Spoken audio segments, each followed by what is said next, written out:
In 1933, the village of Altenbroek was buried under an ocean of snow. The blizzard came early, a ghostly army erasing every road and silencing the forest. No one dared to wander outside after dusk. The wind howled, rattling shutters and shaking the church bell so that it moaned instead of chimed. And through the storm, some swore they heard a violin, its melody thin as breath, rising and falling like sobs.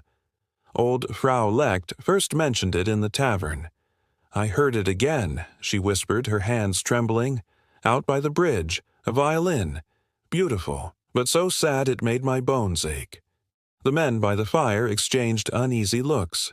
They'd all heard the tale of the ghostly violinist who appeared when the snow fell hardest. The blacksmith dismissed it as the wind, but a young baker named Lucas frowned. "My brother heard it too," he said. "He saw a figure standing in the snow, wearing no coat, only a long black suit, playing the violin."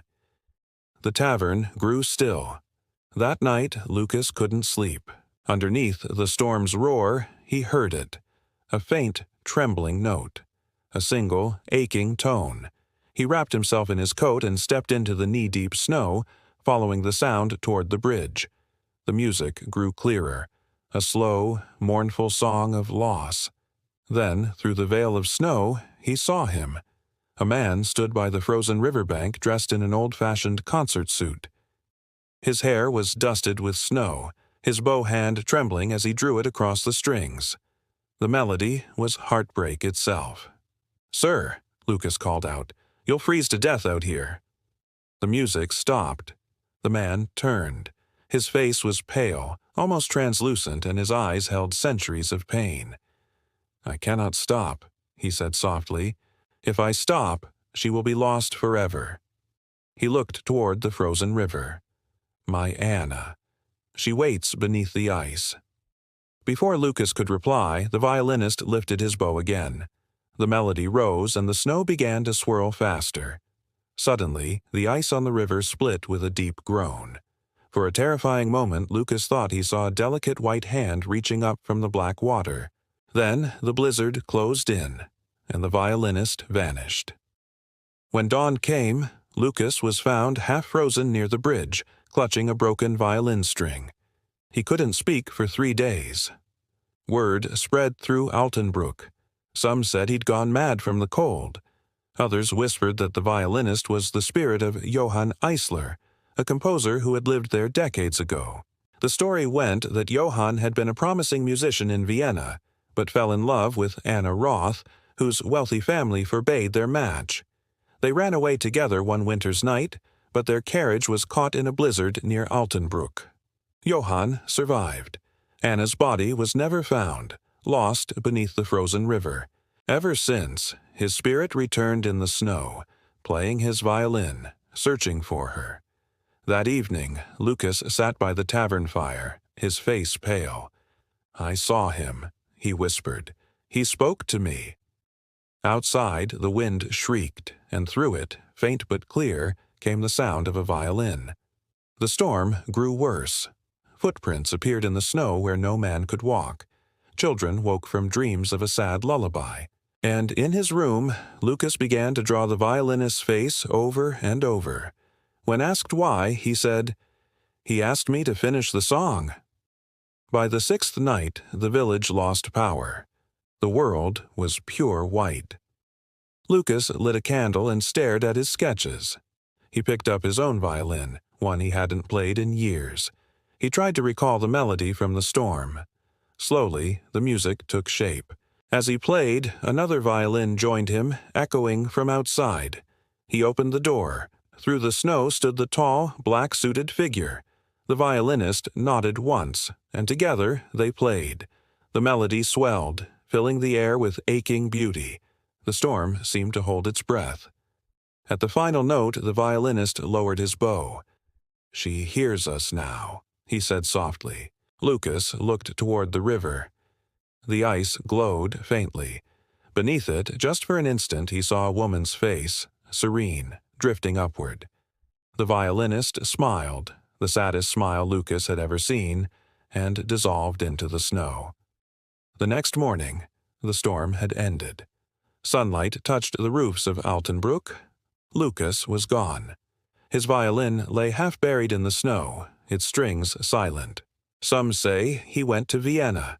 Others whisper he followed the music into the storm. But on quiet winter nights, when the snow falls thick, the people of Altenbruck still hear two violins weaving through the wind. And if you listen closely, you can almost hear them speaking. "I found you," says one. "I never left," replies the other. The winter of 1933 lingered far longer than it should have. By late February, the village of Altenbruck was still smothered in a heavy, white silence. The roads were ribbons of ice, and people spoke in hushed tones, as if afraid the storm might hear them and return. Music had vanished. The tavern stood quiet, its old gramophone gathering dust. A weight settled over the village, heavy and invisible, like snow on a roof ready to collapse. It was the absence of young Lucas Adler that people felt most keenly. His small attic room above the tavern remained locked, though the innkeeper sometimes claimed to hear faint strings drifting through the ceiling at night. He'd creep up the narrow staircase, key in hand, only to find the door ice-cold and still. But once, he swore, he heard two violins, one deep and sorrowful, the other soft and trembling, playing together somewhere in the darkness. Days turned into weeks. Then, one morning, a stranger arrived. He came on foot, a tall, broad-shouldered man with a violin case strapped to his back. His coat was long and dark, his eyes gray as the clouds above. He introduced himself as Victor Heller, a musician traveling from Vienna. "I seek a pupil," he said to the innkeeper. "A young violinist named Lucas Adler. I was told he lived here." The innkeeper's hands tightened on the counter. "Lucas is gone, sir." "Gone?" Victor's voice was calm, but his brow furrowed. "Where?" "No one knows," the innkeeper replied. "He went out during the blizzard 3 weeks ago. Never returned." Victor's gaze drifted to the window, where snow fell in lazy spirals. "And the violinist," he said softly. "The one who plays in the storm?" The innkeeper froze. "You've heard of him?" Victor nodded. "Everyone in Vienna has heard the story. Johann Eisler, the composer who vanished after his wife drowned. They say his ghost still wanders here." That night, Victor rented Lucas's old room. It was small, smelling of pine and old paper. On the wall hung a charcoal sketch of a man with hollow eyes and a violin pressed to his chin. Victor studied it, then opened his case. The violin inside was old, its varnish worn smooth by time. He tuned it, and with a deep breath began to play a gentle waltz. As he played, the window began to fog. Frost crawled along the glass like delicate fingers pressing from the other side, and then, faintly, another violin joined in. It came from beyond the walls, soft, distant, echoing his melody with a tremor that made his chest tighten. He set down his bow, and the second violin fell silent. Victor went to the window. Out by the river, he thought he saw a figure standing motionless on the ice. For a heartbeat, it lifted an arm as if in greeting. Then it was gone. The next morning, Victor sought out the village's oldest resident, Frau Lecht. "So you've come for the ghost," she said before he spoke. "I've come for the truth," Victor replied. She chuckled bitterly. "Truth and ghosts share the same bones, my dear." She told him of Johann Eisler, the violinist who lost his beloved wife Anna in a blizzard. "But what few remember," she whispered, "is that Anna was not buried. They never found her body, only her scarf caught beneath the ice." That night the wind returned, and with it the music. Victor grabbed his coat and stepped into the storm, pulled onward by the melody. Down toward the river he saw him. A figure stood at the center of the ice playing. The violinist's suit was tattered, but the music was flawless, rising and falling like a heart that refused to die. And beside him stood a young man, his face pale with frost. Lucas. Victor's breath caught. "Lucas!" Neither turned. Their eyes were fixed on the ice below, where a faint light shimmered. A woman's shape drifted beneath the surface, her hands outstretched. Anna. "Stop playing!" Victor shouted. "The ice will break!" But they didn't stop. The melody grew wilder, and the ice began to groan, fissures crawling outward like spiderwebs. "Johann!" Victor cried. "She's gone!" The older violinist looked up, his face carved from sorrow.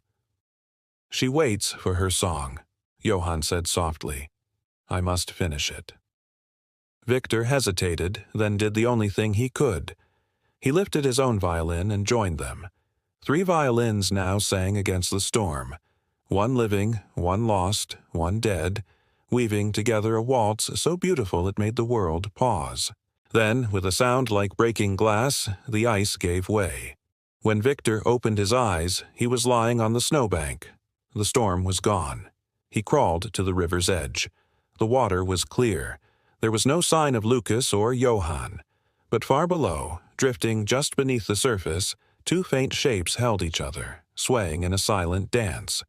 Victor pressed his hand to the ice. It was warm. He stayed in Altenbrook through the spring. Life crept back into the village. On windless evenings, Victor would take his violin to the riverbank and play. The melody was no longer a lament, but a lullaby. And sometimes another violin would join him, distant and kind. When he finally left, the river sang freely again. He paused on the bridge and looked down. He thought he saw 3 shadows drifting together in the current, as though the water itself remembered. He smiled and whispered to the air, "Farewell, maestro." A gust of wind answered, soft as a bow across strings. The villagers still tell his story.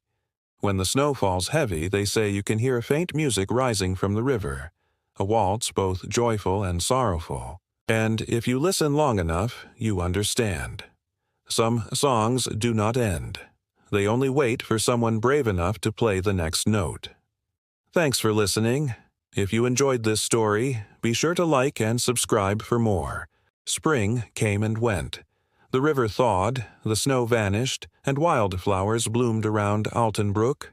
Yet a quiet melancholy lingered, a memory clinging to the air like perfume.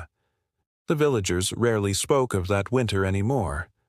The story of Lucas and the ghostly violinist had softened into a tale whispered to restless children.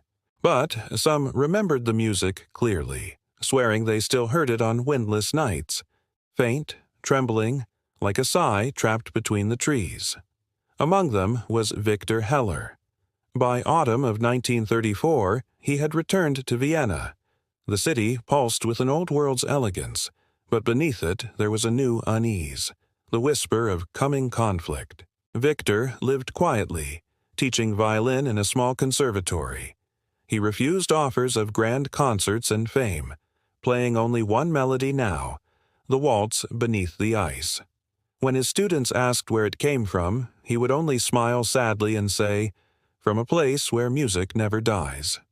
He kept the cracked violin from Altenbrook, a relic hanging on his wall. Some nights he would hear it hum faintly, not from air or string, but from memory itself.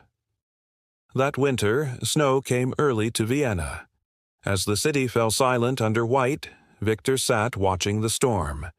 Then came a knock, 3 soft raps. He opened the door to find only falling snow, and on the threshold a small folded piece of paper. He picked it up. His heart froze. It was Lucas's handwriting. "Come back to Altenbrook. The music is not finished." He left at dawn. The closer he drew to the village, the thicker the snow became. Altenbrook appeared like a dream, roofs buried in frost. But something was different. The villagers looked thinner, quieter. The innkeeper's daughter, Marta, ran the tavern now. "You came back," she said, her eyes wide. "We heard the music again 2 nights ago." Victor's stomach tightened. "From the river?" She nodded. It was beautiful, but sadder than before, like someone saying goodbye. He took the attic room once more. On the desk, wrapped in cloth, was Lucas's violin. The wood had darkened, but when he touched the strings they sang with the same trembling clarity. He placed it under his chin and played a single note. The room seemed to breathe. The frost on the window melted, forming the shape of two hands touching through the glass. Victor whispered, "Johann." A voice answered from within the violin itself. The song waits for its ending. The next evening, Victor went to the river, carrying both violins. The ice stretched out smooth as glass. Beneath it, faint shadows swayed. And then, across the frozen surface, he saw them. Johann Eisler, black coat against white snow. Beside him, Anna, her dress like smoke. Lucas stood near them, his eyes closed, bow poised. "You called me," Victor said. Johann lowered his bow. "The waltz is over, but one song remains, the last nocturne." Victor frowned. "For whom?" Johann looked up, his eyes pale and endless. "For the living." Victor raised his own violin and began to play. The melody was slow, a nocturne of snow and silence, of love that refused to die. The sound floated across the ice, wrapping around the shadows. Johann joined him, his bow moving with ancient grace. Anna hummed softly. Lucas's violin entered last, pure and trembling. The four of them played as one, man, woman, ghost, and memory. The storm rose, and the ice cracked, not with fury, but release. Victor saw Johann and Anna turn in a perfect rhythm, radiant as Lucas smiled faintly, lowering his bow. Then, one by one, they dissolved into the air, becoming the music itself. Victor remained, alone on the river. He whispered, "Rest now." When he woke in the tavern the next day, the snow had stopped. He told Marta, "They've gone." She asked, "To heaven?" He smiled faintly. "To the music." That evening he gathered the villagers in the chapel and played a final piece on Lucas's violin, the nocturne of Altenbruck. It turned tears to warmth, sorrow to stillness. When the final note died, he placed the violin on the altar. "It is finished." He left Altenbruck for the last time. Every year, when the first snow fell, the villagers would gather by the river and play the nocturne. They say you can still hear it when the snow grows heavy enough to swallow sound. A nocturne drifting through the cold, a waltz beneath the ice, a whisper that says, "We are still here." We never stopped playing. Thanks for watching. Please like and subscribe for more stories like this.